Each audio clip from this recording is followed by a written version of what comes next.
여러분 안녕하십니까? 네, 새해 복 많이 받으십시오. 제가 한 30여 년 전에 여기 MT 왔던 곳인데 다시 오게 되니까 감회가 새롭습니다. 기대해 주셔서 감사드립니다. 20세기를 대표하는 우리 한국의 지식인 중에 한 분이 이영희 교수님이라는 분이 계십니다. 이미 한 7년 전에 작곡하셨습니다만 제가 대학 다닐 때만 하더라도 전환시대의 논리라든지 여러 책들이 많이 그분의 책이 많은 사람들에게 읽혔습니다. 그는 기독교인이 아니라 무신론자였습니다. 그런데 그는 기독교에 관심이 매우 많았습니다. 그런데 그는 예수님의 가르침을 가장 잘 훌륭하게 산 기독교인으로서 무의당 장일순 선생님을 들고 있습니다. 그것은 이영희 선생님과 또 임환영 선생님이 함께 대담한 책, 대화라고 하는 책에 보면 자세히 나와 있는데 기회가 되시면 한번 읽어보시기 바랍니다. 많은 사람들이 말과 행동에 있어서 불일치하는데 장일순 선생은 예수를 모범으로 해서 언행일치의 삶을 가장 멋지게 살아오셨기 때문에 그렇게 존경을 받게 된 것입니다. 당대 최고의 지식인의 한 분인 이영희 교수께서 최고의 기독교인으로 평가를 했다고 한다면 우리는 그분의 삶에 대해서 좀 알아보는 것도 좋지 않을까 그런 생각을 해봅니다. 이영희 교수는 한 인터뷰에서 우리 사회에 장일순 선생님과 같은 분이 또 있느냐 하는 질문에 이렇게 답한 적이 있습니다. 없습니다. 세상에는 어딘가에 산에서 돌을 닦는 분도 있고 또 그런 크기를 지니고 사회에 밀접하면서도 사회에 매몰되지 않고 인간 속에 있으면서 영향을 끼치고 변화를 시키면서도 본인은 항상 그 밖에 있는 것과 같고 안에 있으면서 밖에 있고 또 밖에 있으면서 인간의 무리들 속에 있고 구슬이 진흙탕에 버무려 있으면서도 나오면 그대로 빛을 바라고 있는 그런 분은 또 있을까요? 이렇게 대답을 했습니다. 장일순 선생은 그런 분이었습니다. 정말로 진흙 속에 빛나는 보석 같은 삶을 산 분이 아닌가 싶습니다. 그래서 오늘 장일순 선생님에 대해서 좀 여러분들에게 소개를 해드릴까 합니다. 물론 잘 아시는 유명한 분이기 때문에 잘 아시는 분도 있으리라고 생각을 합니다만은 어쨌든 저는 개인적으로 그분을 직접 뵙지는 못했습니다. 그분은 1928년도 원주에서 태어나서 1994년도 작고하실 때까지 평생 힘없고 소외된 이들의 벗이 되었습니다. 교육운동, 민주화운동, 또 우리 먹거리와 관련되어 있는 한살림 생명운동 등 그런 것들을 자신의 고향에서 그 일을 펼치셨습니다. 김지아를 비롯한 당대의 많은 지식인들이 그를 스승으로 모셨는데 정작 자신은 자신을 일컬어 좁쌀 한알, 곧 일속자라고 부르면서 스스로 자신을 경계에 삼았던 분이 바로 그분입니다. 그렇지만 현실을 개혁하기 위해 직접 정치에 뛰어드는 것을 마다하지 않을 만큼 용감한 분이기도 하셨습니다. 1980년대 민주화운동의 성지가 광주였다고 한다면 그리고 2016년 오늘, 2017년 또 오늘 광화문이 우리 한국 사회의 민주화의 성지가 되었다고 한다면 1970년대에는 원주가 민주화의 성지라고 해도 과언이 아니었습니다. 그처럼 원주가 민주화운동의 성지가 될 수 있었던 것은 지학순 주교와 무의당 장일순 선생님을 따르는 소위 원주 캠프가 있었기 때문입니다. 그런 원주를 중심으로 해서 한국의 민주화운동을 이끌었던 것입니다. 그런데 1980년대에 민주화 세력이 정치 투쟁에 몰입했을 때 오히려 장일순 선생님은 자신의 운동 방식에 대한 비판적인 성찰 끝에 민주화 운동은 소위 생명운동으로 승화되어야 한다. 한 단계 더 도약시켜야 된다. 그렇게 주장을 하면서 1988년도 한살림 공동체를 창립을 해서 생명운동을 펼쳤던 것입니다. 지금도 한살림이라고 하는 이름으로 수많은 사람들이 먹거리를 바로 그곳에서 공급받고 있습니다. 그는 수많은 강연과 인터뷰에서 말을 많이 했지만은 그의 주장은 한 가지였습니다. 그것은 생명인 자연을 훼손하지 말고 귀하게 여기고 또 고맙게 여겨야 너도 살고 나도 살 수 있다 하는 생각이었습니다. 나만 잘 살겠다고 발버둥 치면 모두가 다 죽게 된다고 하는 경고입니다. 그는 죽음이 가까이 올수록 살아있다고 하는 사실 이 하나에 대해서 너무나 고마워하면서 그는 이런 글을 남겼습니다. 제가 그대로 인용해 드립니다. 세상에 태어난다는 사실은 대단한 사건 중에서도 대단한 경사입니다. 태어난 존재들이 살아간다는 것은 거룩하고도 거룩합니다.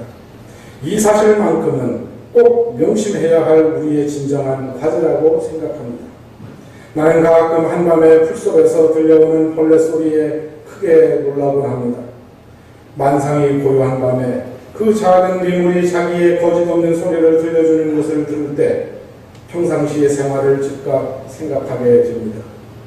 정말 부끄럽다는 이야기입니다.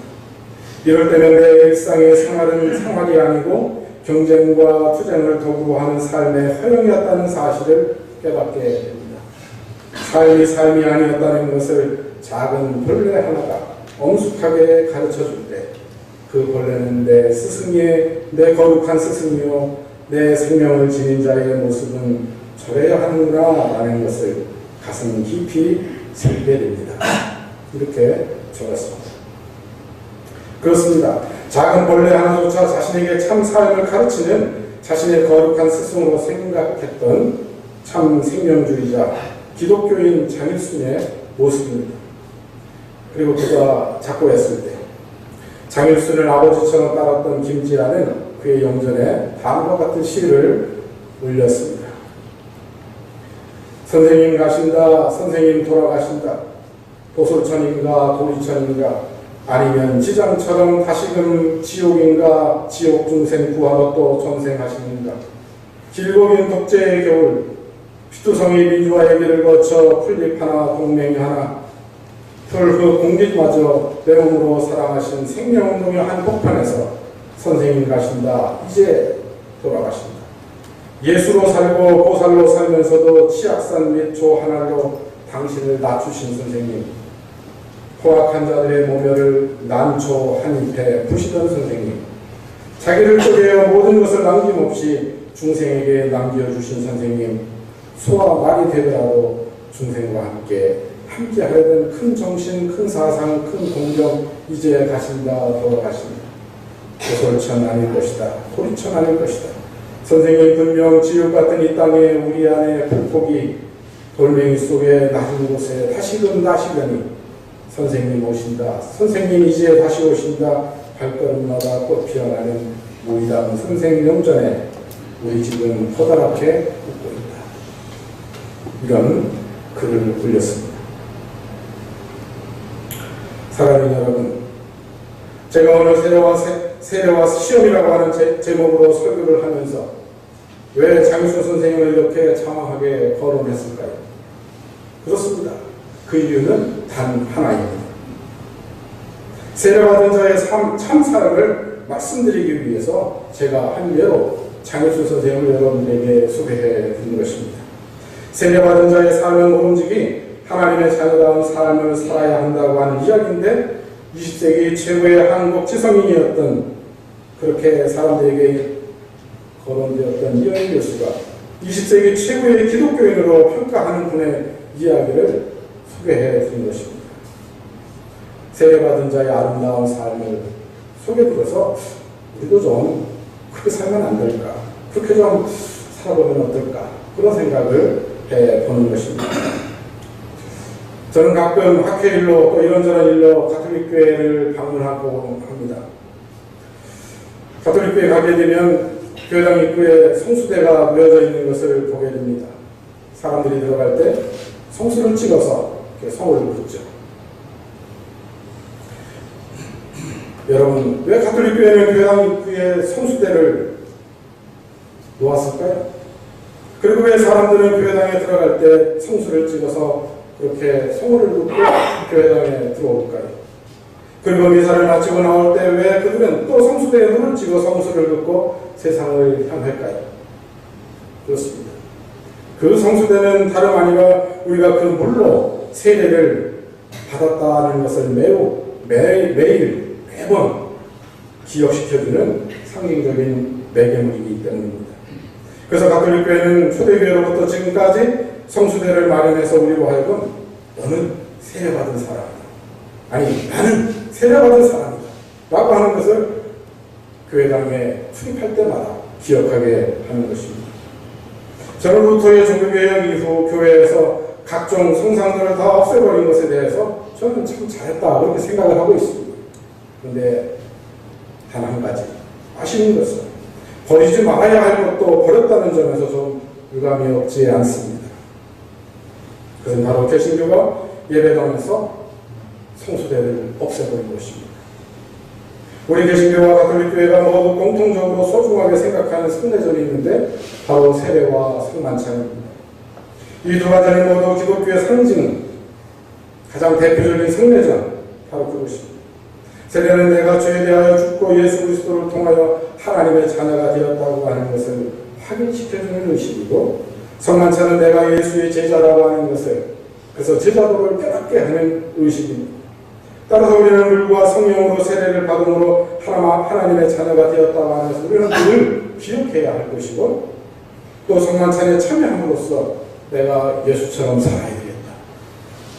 십자가의 삶을 살아야 되겠다. 그렇게 결단하게 되는 것입니다. 그런데 교회당에서 세례를 기억나게 해주는 성수대를 언제부턴가 싹 없애버림으로써 나로 하여금 내가 세례교인이라고 하는 것을 잊어버리게 만든 것입니다. 그런 점에서 저는 가톨릭 교회처럼 우리 개신교회도 이제 올해 조교회 500주년이 되었으니까 그것을 기념해서 이 즈음에 세례통을 다시 갖다 놓으면 어떨까 그런 생각을 하게 됩니다. 그래서 교회에 들어올 때마다 우리도 물을 찍어 바르든 아니면 물을 즉시든 아니면 물을 바라보든 바로 저 물을 통해서 내가 세례받은 하나님의 자녀라고 하는 것을, 그래서 내가 세례교인이다라고 하는 것을 기억하고, 또 예배를 마치고 돌아갈 때 물을 찍어 바르고 바로 그런 과정을 통해서 세상에 나와 살 때에 나는 하나님의 자녀로 하나님의 자녀답게 살자라고 다짐해야 되지 않을까 하는 것입니다. 그런 점에서 오늘 본문은 세례의 의미와 함께 또 세례받은 자가 세례받은 이후의 삶에 대해서도 잘 보여주고 있습니다. 특별히 오늘 마태복음에 나와 있는 말씀을 중심으로 짧게 한 두 가지만 더 말씀드리고 이야기를 마치려고 합니다. 첫 번째로 말씀드리고 싶은 것은 앞서도 언급했지만 세례는 우리가 하나님의 자녀라고 하는 것을 깨닫게 해주는 의식입니다.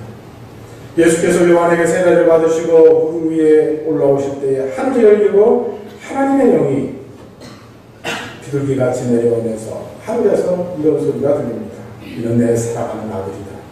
내가 그를 좋아한다. 그렇습니다. 예수는 바로 이 세례 의식을 통해서 자기가 하나님의 아들임을 깨닫게 된 것입니다. 이는 내 사랑하는 아들이다. 그 음성을 들으면서 비로소 예수께서는 자신이 하나님의 아들로서 소명을 받았다고 하는 확신을 갖게 된 것입니다. 이 자리에 있는 저와 여러분 모두 예수님처럼 세례를 통해서 하나님의 자녀로 불령을 받았다고 하는 그런 자각을 우리 모두 했으면 좋겠습니다. 이것이 오늘 여러분에게 드리는 제 첫 번째 메시지입니다. 둘째로 오늘 제가 여러분들한테 드리고 싶은 말씀은 마태복음 4장 1절에 나와 있는 말씀입니다. 세례를 받고 성령을 받은 다음에 영광된 삶으로 곧장 이어지는 것이 아니라 시험을 받은 삶의 세례를 받은 자의 삶의 이후의 삶이 시험을 받는 삶으로 이어졌다고 하는 것을 오늘 우리 또한 주목했으면 좋겠습니다. 이것이 바로 우리 그리스도인들의 현실적인 삶의 모습이라고 하는 이야기입니다.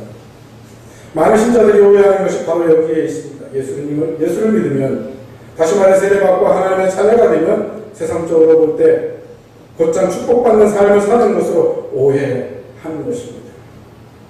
그거 아니지요. 오늘 본문이 그것을 잘 보여주고 있습니다. 세례받은 삶과 축복된 삶의 그 중간에 사실 오늘 성경에 나와 있지 않지만, 아니 성경에서 오늘 더 아주 확실하게 보여주고 있을지 모르겠습니다. 바로 거기에 시험이니까 하는 것입니다. 예수께서 시험 세례받고 성령 받고 어떻게 되었습니까? 세상적으로 어떻게 보면 출세하고 잘 먹고 잘 살았다 그렇게 나와 있습니까? 아니죠. 오히려 그 반대이다 하는 말씀입니다. 그는 성령에 이끌려 시험을 당하게 됩니다. 마귀에게 시험을 당하게 된 것이 아니라 성령에 이끌려 시험을 받았다. 그렇게 성경에 나와 있습니다. 그래서 오늘 읽지는 않았지만 세례를 받은 자의 삶, 세례를 받은 이후에 그 삶, 바로 시험의 삶이다 하는 말씀을 여러분들에게 드리고 싶은 겁니다. 세 가지 유혹, 우리는 너무나 잘 알고 있습니다. 첫 번째 유혹은 무엇입니까? 돌로 빵이 되게 하라고 하는 유혹입니다. 물질적인 유혹이죠. 세례받고 성령받은 사람들은 이런 유혹으로부터 자유로워야 합니다. 우리는 빵을 추구하면서 살지만 빵만 위해서 살 수는 없는 것입니다. 예수께서 말씀하신 것처럼 우리는 빵으로만 사는 것이 아니라 하나님의 말씀으로 사는 존재다. 우리는 영적인 존재라고 하는 것을, 다시 말하면 양심에 따라 살아가는 사람이라고 하는 것을 오늘 귀뜸해주고 있는 것입니다. 사랑하는 여러분, 우리가 세례를 받은 뒤 우리는 세상 속에 살면서 늘 빵이냐 복음이냐 아니면 빵이냐 양심이냐 이 사이에서 고민하게 됩니다.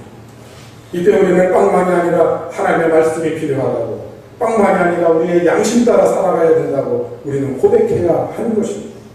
그 양자 사이에서 고민할 때 우리는 하나님의 말씀, 양심을 선택해야 합니다. 그런데 여러분, 그 힘이 어디서 옵니까? 바로 성령으로부터 오는 것입니다. 그래서 우리는 성령의 능력을 힘입어 빵이 아니라 말씀을 택해야 하는 것이죠. 세례받은 우리가 성령의 인도함을 받아 빵만이 아니라 하나님의 말씀에 따라, 아니 양심에 따라 살아가는 저와 여러분이 되어야 하지 않을까 하는 것입니다. 두 번째, 세례받은 자, 세례받은 뒤에 받게 되는 또 다른 유혹이 무엇입니까? 그 유혹은 성전 꼭대기에서 뛰어내리라고 하는 유혹입니다. 명예에 대한 유혹이라고 볼 수 있습니다. 내가 성전 꼭대기에서 떨어져 내려도 천사가 도와줘서 죽지 않았다고 치십시다. 그러면 우리는 엄청난 인기를 얻을지 모르겠습니다. 그러나 예수께서는 이러한 유혹에 대해 이렇게 말합니다. 주 너희 하나님을 시험하지 말아라. 그렇습니다. 세례받은 후에 우리는 이런 명예욕에 빠질 위험이 있습니다. 이때 우리는 외쳐야 합니다. 하나님을 시험하지 말아라 라고 말이죠. 한 번은 장일순 선생님에게 김지아 씨가 찾아왔답니다. 사실 김지아는 당시 민주화운동을 하다가 쫓기는 신세였습니다. 그때 장일순 선생님은 김지아를 도와주면서 그에게 이런 당부의 말씀을 건넸습니다. 무엇을 이루려고 하지 마. 무엇을 이루려고 하지 마. 무엇을 위해 사는 것이 아니라 살면서 그냥 봉사하다가 간다고 생각해. 봉사하다가 간다고 생각해. 권력이나 재물이나 명예 따위에 너무 그렇게 연연하지 말고 밑으로 기어야 해. 밑으로 기어야 해. 그렇습니다. 두 번째 유혹은 바로 세례받은 뒤에 명예 위에 빠질지 모르는 신자들을 위해 장일순 선생님이 그렇게 귀뜸하는 겁니다. 밑으로 기는 훈련을 하라고 말이죠. 그렇습니다. 우리 세례받은 신자들은 늘 이런 유혹을 받습니다. 잘난치 않은 유혹, 나를 내세우려고 하는 유혹, 하나님의 이름이 아니라 나의 이름을 좀 더 높이 내려고 하는 그런 유혹 말이죠. 우리는 이런 유혹에 대하여 안 유혹하고 선언해야 할 것입니다. 장일순 선생님의 말씀 따라서, 말씀처럼 권력이나 재물이나 명예 따위에 연연하지 말고 밑으로 기는 그런 삶을 우리가 살도록 노력해야 하는 것입니다. 하지만 우리는 그런 능력이 부족합니다. 그래서 하나님께서는 우리에게 세례를 주실 때 성령과 함께 주신 것입니다. 아니 성령으로 주신 것입니다. 그래서 여러분 그 성령의 능력에 힘입어 우리는 권력이나 재물이나 명예 따위에 연연하지 않고 비록 우리가 관심을 안 둘 수는 없지만 그러나 거기에 너무 연연하지 않고 밑으로 길 수 있는 능력이 바로 성령에 의해서 주어지는 것입니다. 끝으로 세례받은 자, 아니 세례받은 뒤에 받게 되는 또 다른 유혹이 무엇입니까? 그것은 바로 마귀가 예수를 높은 산에 데리고 올라가서 세상의 영광을 다 보여준 뒤에 나에게 절을 하면 이 모든 것을 다 너에게 주겠다라고 하는 유혹입니다. 이것은 우상 숭배에 대한 유혹이라고 이야기합니다. 유한한 세상을 마치 하나님처럼 섬기려고 하는 유혹이요. 그래서 결국에는 내 스스로가 하나님이 되어 대접받으려고 하는 그런 섬김의 유혹, 말하자면 우상 숭배의 유혹입니다. 이것에 대해 예수께서는 단호하게 거부하십니다. 사탄아 물러가라. 주 너희 하나님께 경배하고 그분만 섬겨라. 사랑하는 여러분, 우상 숭배가 무엇입니까? 석가모니가 우상입니까? 공자와 맹자가 우상입니까? 아닙니다. 그들이 우상이 아니라 하나님이 아닌 것을 마치 하나님인 양 절대화하고 섬기는 것, 그 모두가 우상입니다. 말하자면 유한한 것을 마치 영원한 것이냐 그것을 섬기는 것, 그것이 우상이라 하는 것이죠. 마귀가 예수께 보여줬던 것이 무엇입니까? 세상의 영광 아닙니까?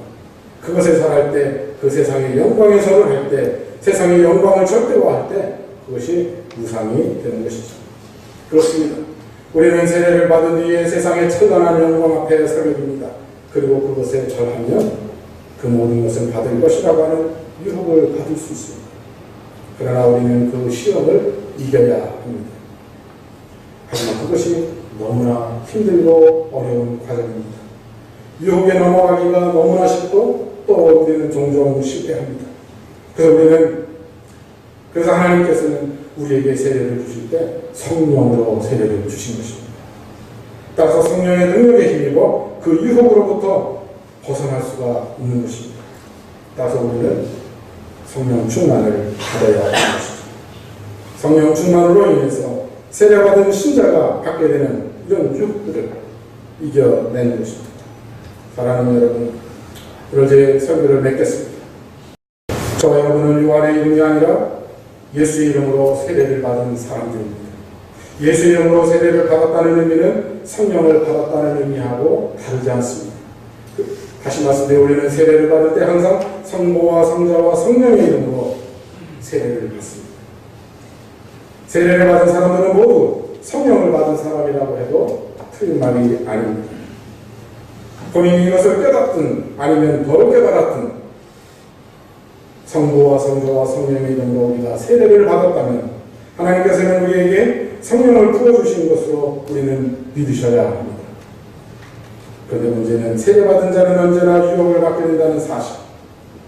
예수께서 받았던 유혹, 가장 대표적인 것들이죠. 물질의 유혹, 명예의 유혹, 그리고 세상을 하나님과 더 좋아하는 우상 숭배의 유혹 말이죠. 우리는 이것을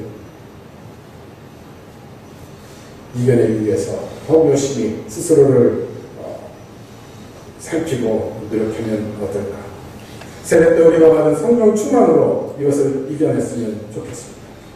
그래서 우리 각자 정말로 무신론자도 존경하는 장윤순 선생님과 같은 그런 한 멋진 삶을 살아가는 저와 여러분 모두가 되기를 주의 이름으로 간절히 축원합니다.